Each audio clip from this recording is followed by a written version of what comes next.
J'ai 56 ans. Je suis en recherche d'emploi depuis 8 mois. Tous les jours, je réponds à des annonces correspondant à mon profil professionnel. En désespoir de cause, elle a posté cette vidéo sur les réseaux sociaux. Car depuis qu'elle a perdu son travail, il y a 1 an désormais, Laurence Dreano, assistante ressources humaines, a envoyé plus de 200 candidatures, sans succès. Malgré les compétences que vous avez su mettre en avant, nous avons choisi une autre candidature qui nous paraît être plus en adéquation avec le profil de l'équipe en place. C'est une des dernières réponses reçues qui, entre les lignes, lui rappelle son âge. Nos valeurs ne sont pas moindres qu'un jeune ou un moins jeune. Elles ne sont pas moindres. Elles sont différentes. Et cette recherche infructueuse finit par jouer sur le moral de Laurence Dreano. Je n'apporte rien à la société, rien. Et aujourd'hui, ça va même... moi, c'est ce que je ressens.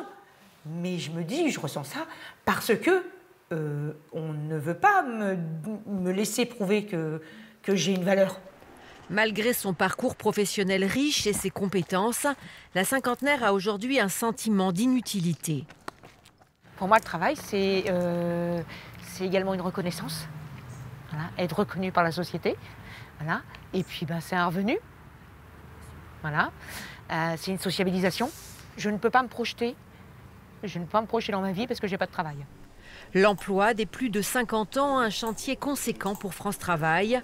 En Bretagne, il représente plus du quart des demandeurs d'emploi. Nous allons développer dans chaque département un événement, mais grandeur nature, job dating, avec les entreprises à destination justement des profils seniors.